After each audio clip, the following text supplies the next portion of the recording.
plaintiff, Naila Sanders, has been friends with the defendant for 10 years, and Naila looks at her as a little sister. However, Naila says the defendant is selfish and won't do anything that doesn't benefit her, and she's suing her today for a loan and car repairs. Defendant Michelle Harris says if Naila had such a problem with her character, then she shouldn't have stuck around for so long. Michelle admits that Naila has saved her life on several occasions, but then she threatened to beat her up in a park. Michelle says she repaid Naila by babysitting and tutoring her son. Start with you. Michelle is more of a friend to me. She's more like my little sister. And I basically have her back through everything, whether it's like emotional, financial, relationship, whatever. I always got her back. But the problem lies within basically her ex. He don't like me. So I don't like him either, so I don't care. But at the end of the day, it's like my kids love her. Why don't you all like each other? He don't like me because he feels like I have influence over her. And anybody who has influence over her, he feels like he don't want her around. So he's kind of controlling. Mm-hmm. So he don't like me. And I don't like him either. And basically, she's closer to my kids than my own sister. So she's their auntie. They love her to death. But it's more with him, not wanting her to be around, it's harder for us to remain as close as we normally would be. Mm-hmm.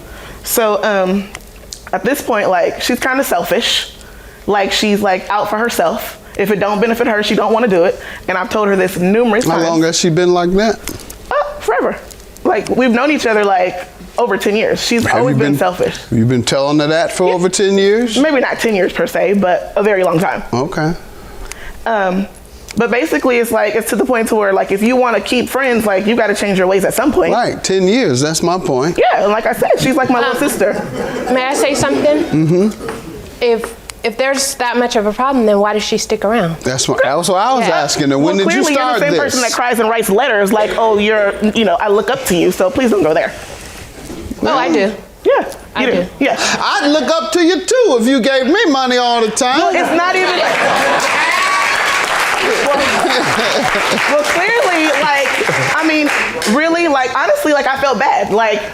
At the end of the day, she really didn't have... She felt good. So,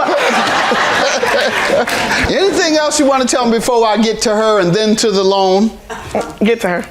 All right. Don't get mad at me. I'm just going by what you say. Go ahead, ma'am. Let me hear from you on the friendship. Your Honor, Naila is a very loving, caring person.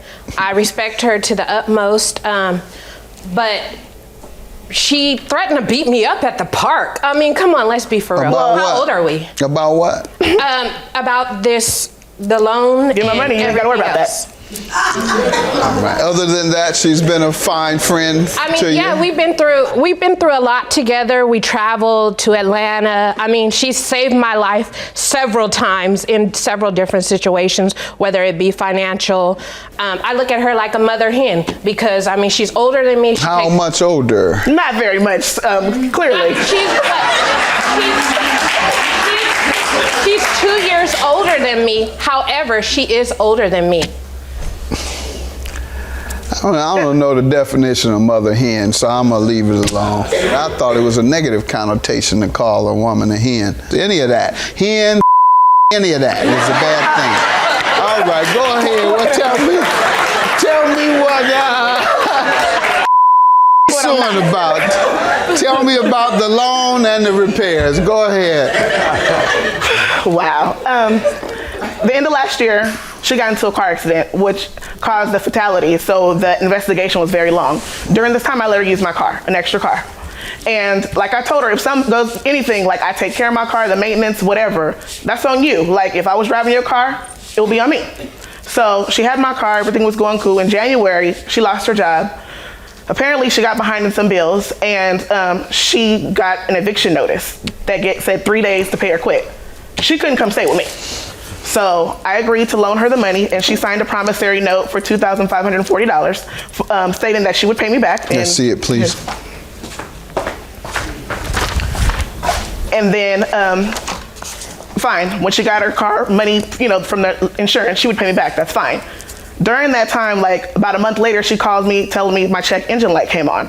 And I'm like, okay, well, get it checked out, because that's on you. Like, I ain't never had no problems. So she didn't get it checked out. I came, took my car to the shop. They told me that I had a blown head gasket, a cracked exhaust, something. So I felt like she was like dogging my car, like driving it hard, or I don't know. How long did she have it? Like, probably like over 3 months. Okay. Like, she had it for a while. So at that point, when I came at her like, you know, you did this, like she felt like I didn't. I was like, no, you did this and you need to pay for it. Clearly she didn't have no money, so I had to pay for it myself. What did the mechanic say it was caused by? He said basically like hard driving, like I guess not warming it up in the morning and driving when it's cold hard, like basically she wasn't taking care of it. I mean, I get my schedule, maintenance, oils changed, everything. So I guess if she was driving it continuously cold, I guess that's how it happened. I don't know. He said like cracked exhaust, and I have a receipt too. I paid $17.25 for that. Ma'am, what do you want to tell me about these items? I signed a promissory note. I did, and I stated that I would pay her back when I received funds from my car accident. But you didn't. However, I didn't. You're right. Why? I didn't. She got herself a car. That's why. But she owed me before she got the car. Okay, like I was saying before. Why didn't you? Like I was saying before, I was rudely interrupted. I was saying that the reason why I didn't pay her back is because I had other obligations that I had to tend to that I felt were more important. As well, Wow. as well, I did some babysitting for her. Oh, you did that because that's what you wanted to. Dog you wanted sitting to for her. You did not House watch sitting my dog. for her. He's there. And as well, I tutored her son.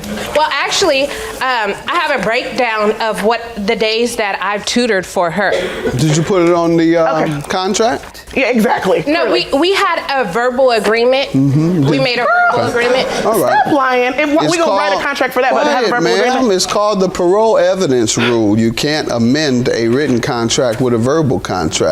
Can I you say only something? amend it. Sure. Okay. In that contract, we never stated a date. So therefore, I can sign that contract, but it never stated a date when I needed to pay her back. So it technically, says, I promise to pay in full when I receive a check. Did you get It promised to pay in full when I receive my insurance claim. And you boldly, proudly, and everything else said here, it wasn't important. I got my check. Yeah, right. What's your excuse for not paying the damage to her car? I don't have the money for that. All right, good enough. Pay her when you get it. $4,265 as long as it's within the next 30 days. Have a good day.